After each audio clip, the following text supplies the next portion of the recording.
자, 오늘 우리에게 주신 하나님의 말씀은 마태복음 26장 39절에서 46절 함께 기도하도록 함께 읽도록 하겠습니다.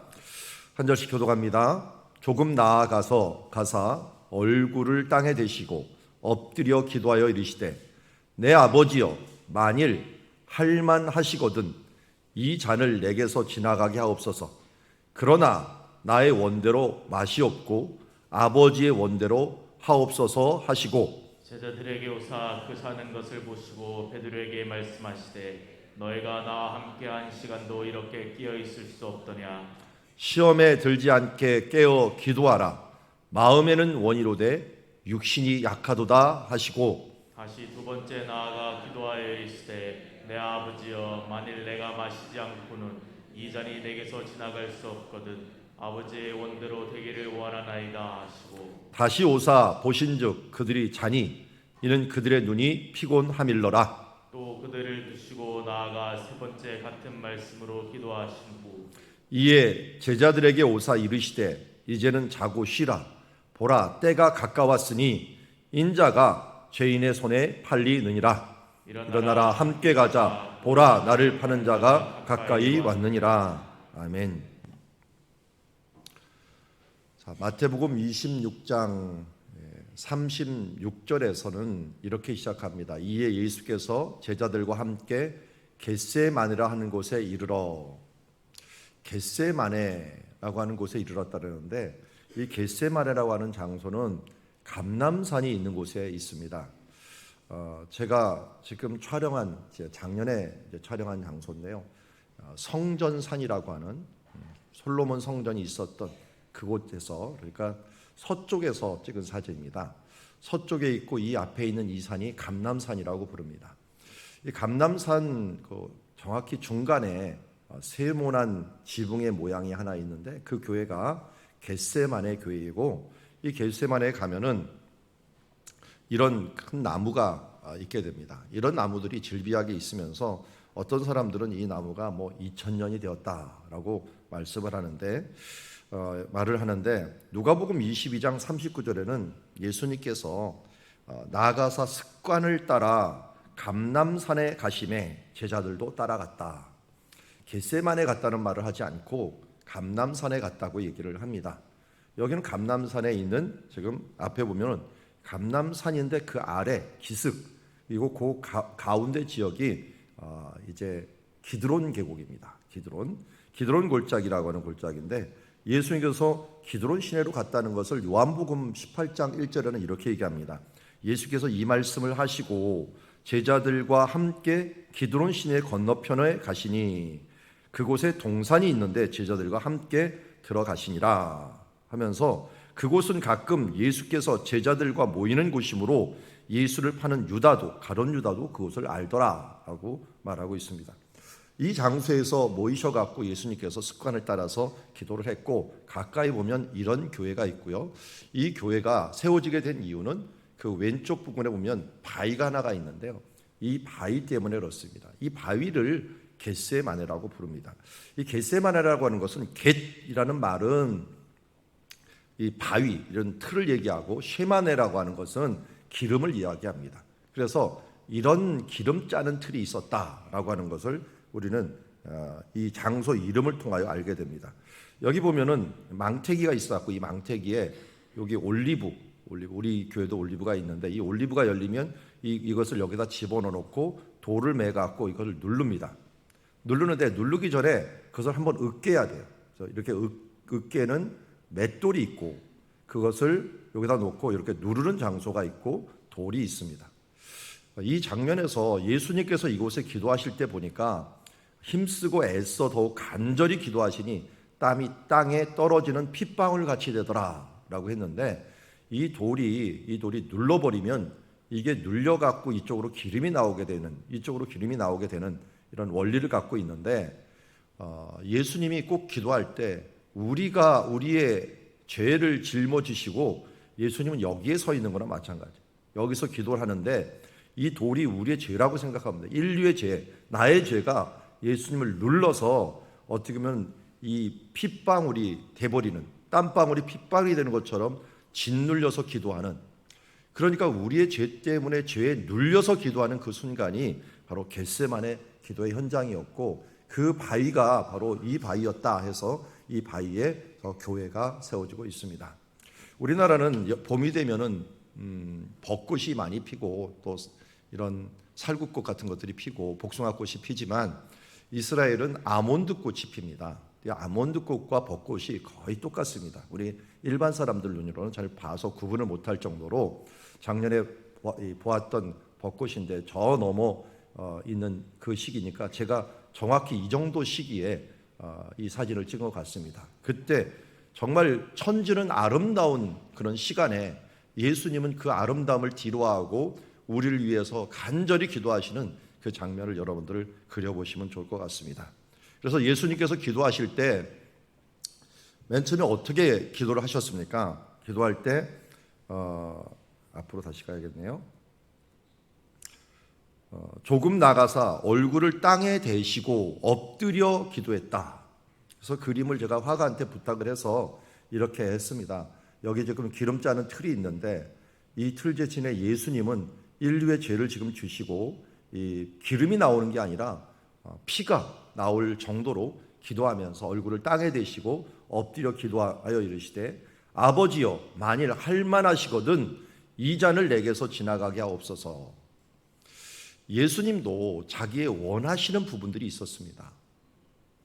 그런데 예수님이 인간적으로 원하시는 부분과 하나님이 원하시는 그 뜻이 있었습니다. 그것에 대한 갈등이 있었죠. 그러나 나의 원대로 마시옵고 아버지의 원대로 하옵소서. 겟세마네 기도는 우리가 무엇을 결정하는데 가장 표준이 되는 기도라고 할 수가 있습니다. 내 소원을 먼저 아뢰일 수 있습니다. 그러나 가장 중요한 것은 아버지의 뜻이 무엇인가, 아버지의 원함이 무엇인가, 하나님의 원함이 무엇인가 하는 부분들을 알고 그 뜻대로 구하는 것입니다. 우리 모든 사람은 육체를 입고 있기 때문에, 예수님도 육체를 입고 있었고 우리도 육체를 입고 있기 때문에 우리는 모두 다 안타깝게도 우리의 소욕을 위하여 기도할 수밖에 없습니다. 그러다 보니까 우리의 기도가 눈물의 기도가 될 수 있고 우리가 애통하는 기도가 될 수밖에 없습니다. 우리 지난주 말씀에도 보았지만 예수님께서는 히브리서에 보면은 이 땅에 계실 때 눈물로 기도를 했다고 했습니다. 애통함으로 기도했다고 했습니다. 왜 그렇습니까? 이런 기도를 보면은 예수님도 육신이었기 때문에 육신의 욕심, 아니 육신의 안전을 위해 나도 모르게 반사적으로 기도하는 모습이 있었습니다. 그러나 예수님은 철저하게 이 부분들을 기도하긴 기도했지만, 그러나 내 원대로, 내 육신의 소욕대로 하지 말아주시고 아버지의 원대로 하여 주시옵소서. 예수님이 처음 사역을 시작할 때도 그랬습니다. 40일 동안 금식하실 때도 성경을 잘 보면 예수님께서 육신의 그 욕심 때문에 먹을 것들, 그것을 통해서 기적, 그 능력을 통해서 얼마든지 이 돌을 빵으로 만들어 먹을 수도 있었습니다. 그런데 그것을 이기실 때 어떻게 했습니까? 성경에 보면 성령이, 주의 천사가 옆에 와서 돕더라라고 얘기합니다. 그럼 우리는 나는 예수님이 아닌데요. 예수님이 아니기 때문에 우린 내 원대로 기도를 하고 내 원대로 행동하는 게 딱 맞습니다. 그런데 우리 안에 누가 계십니까? 예수님이 계십니다. 우리 안에 누가 계십니까? 예수의 영이신 성령님이 계십니다. 우리가 슬퍼 힘들어 어찌할지를 모를 때는 성령님이 우리를 위하여 대신하여 탄식해 주시고, 그리고 성령님 나는 못하는데 이상하게 성령의 탄식함과 성령의 간절함이 나를 이끌어서 나도 할 수 없는 일들을 해 나갈 수 있도록 돕는다는 것입니다. 제가 자주 예를 쓰는데, 누군가 나에게 칼을 대고 나에게 협박을 하고 나에게 고문을 하고서 너 예수를 믿을 거냐 안 믿을 거냐 하면은, 나도 육신의 아픔을 아는 사람으로서 과연 내가 그 육신의 아픔을 견디고서 예수님을 부인하지 않을 것인가? 저는 자신이 없습니다. 제가 아무리 오랫동안 예수를 믿어와도 극도의 아픔, 그 아픔과 그 고문 속에서 끝까지 예수님을 부인하지 않을 것이라고는 저는 확신이 없습니다. 그런데 저는 확신이 하나 따가 있습니다. 내 안에 계신 성령님이 분명히 그 순간 나를 감당치 못할 시험당함을 허락지 아니하시고 놓이게 하든지 아니면 감당할 믿음을 주실 것을 믿습니다. 예수님이 그렇게 하셨기에, 예수님이신 그 하나님이 이 땅에서 우리의 연약함을 진히 감당하셨기에 하늘 보좌 우편에서 우리를 위하여 기도해 주시고 우리와 함께 하시는 성령님이 우리를 도우실 것을 우리는 확신합니다. 그러기에 우리는 우리의 힘으로, 우리의 의지로 살아가는 사람들이 아니라 믿음으로 사는 사람들입니다. 성령 하나님께서 우리가 기도하기만 시작하면, 하나님께만 맡기기만 시작하면 위대한 그분이, 능력의 그분이, 전능하신 그분이 우리를 도우실 줄 믿습니다. 우리는 그 확신을 가지고 살아가는 거지 나 자신의 확신을 가지고 살아가는 것은 아닙니다. 절대로 저를 보고 본받지 마시고 제가 바라보는 예수 그리스도를 보고 본받으시기 바랍니다. 사도 바울처럼 언젠가 그런 일이 있을는지 모르겠네요. 당신들은 나를 본받는 자 되시오. 근데 그분이, 사도 바울이 나를 본받는 자 되라는 말은 그 뜻이 아니었을 겁니다. 내가 예수 그리스도를 따르고 그분을 본받는 것처럼 당신들도 나를 본받는 자 되십시오 라고 하는 고백이었겠죠. 오늘 예수님이 기도하신 그 모습이 우리 기도가 될 수 있도록, 그래서 예수님께서는 우리 다음 주에 새벽에 볼 말씀에 보면은 예수님이 부활하셔서 제자들을 만나자마자 너에게 평강이 있을지어다 하시고 뭐라고 말씀하냐면, 내가 아버지께서 나를 보낸 것처럼 나도 너희를 보낸다. 나 예수님 아닌데요? 어떻게 갑니까? 그랬더니 그 다음에 예수님이 하신 말씀이 있어요. 성령을 받으라. 성령을 받으라. 성령님이 도와주실 것이다. 분명히 말씀하시기에 오늘도 우리가 겟세마네 기도를 이룰 수 있는 큰 힘은 주님께서 나와 함께 계시고 나를 밀어주시고 내 소망의 하나님으로 나를 이끌어 주시는 줄 믿습니다. 그분을 바라오며 나아가는 우리 시간이 되기를 원합니다. 예수님은 잘 아십니다. 아셔갖고 우리에게 오셔서는 그가 자는 것을 보시고 베드로에게 말씀하시되 너희가 나와 함께 한 시간도 이렇게 깨어 있을 수 없더냐. 시험에 들지 않게 깨어 있어라. 기도하라. 마음에는 원이로되 육신이 약하도다. 여러분, 이때가 지금 날씨이고요. 예루살렘은 해발 700m, 800m입니다. 700m 정도가 되면 날씨가 굉장히 춥거든요. 저녁이 되면 확 떨어져 버립니다. 한 10도대에 있게 되는데 그때 잠을 잘 수 있다는 건 보통 졸음이 아닙니다. 웬만한 졸음으로서 여기는 잘 수 없는 환경입니다. 너무 추운 장소인데 얼마나 피곤한지 예수님도 보니까 너무 피곤한 걸 알았어요. 그런데도 예수님이 처음이자 마지막으로 기도 부탁을 한 순간이었거든요. 내가 지금 너무 힘드니까 나를 위해서 좀 기도해다오 하면서 처음 기도했는데 제자들은 그 기도를 듣고 나서도 저렇게 자고 있는 모습을 보게 됩니다. 그래서 그 대표자 베드로에게 이야기합니다. 너희가 나와 함께 한 시간도 이렇게 깨어 있을 수 없더냐. 이건 나를 위한 기도도 있지만 너희를 위한 기도도 된다. 기도를 해야 되는 이유를 예수님께서 말씀합니다. 첫 번째, 시험에 들지 않게 하기 위해서. 기도하지 않으면 성령님의 조명을 민감하게 받을 수 없습니다.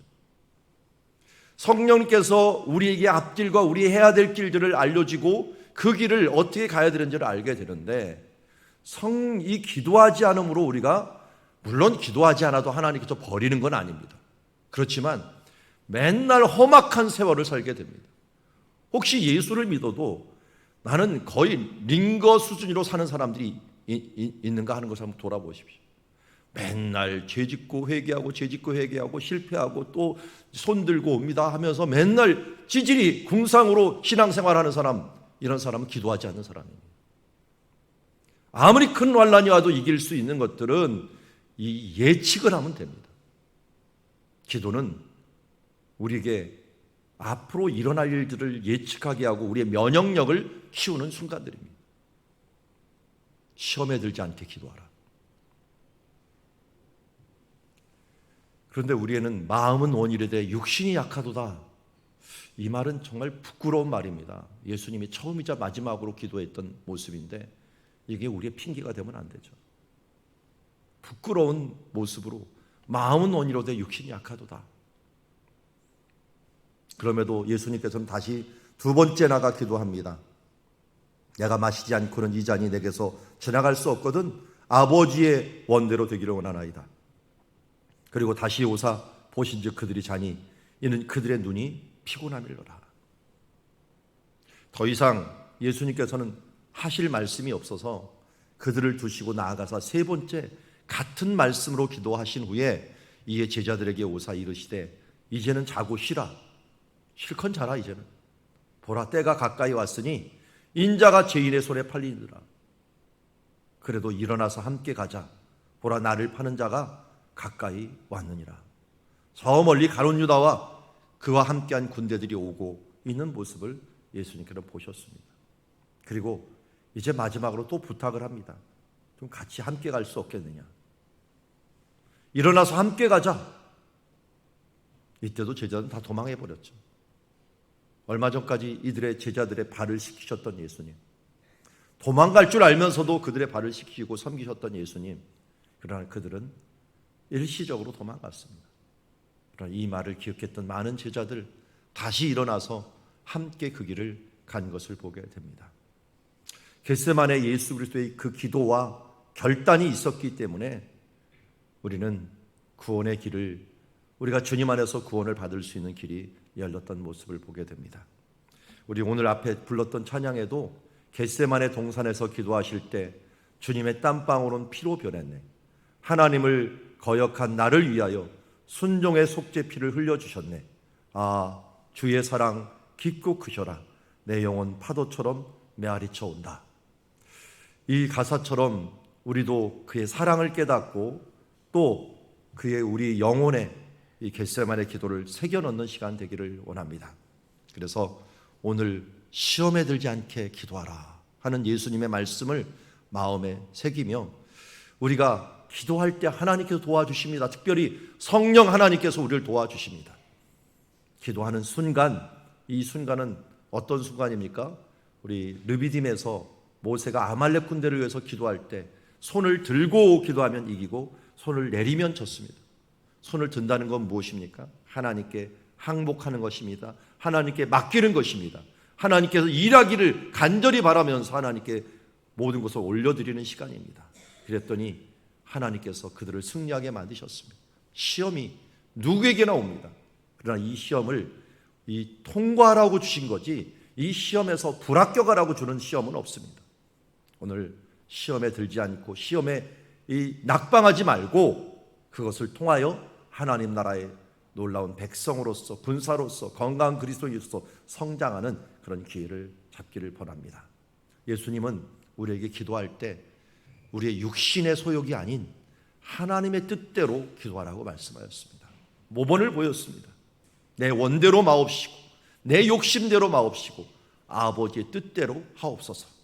기도는 바로 아버지의 뜻을 구하는 것입니다. 내 뜻은 항복시키고 오로지 예수 그리스도께 모든 것을 맡기는 시간입니다. 또 예수님의 이 기도의 마침은 함께 가는 것입니다. 함께 순종하면서 기도의 길을 가는 것이 기도의 완성입니다. 그냥 말만 하나님의 뜻대로 하옵소서가 아니라 하나님의 뜻과 함께 가는 순종의 기도가 우리의 기도가 되기를 원합니다. 기도하겠습니다.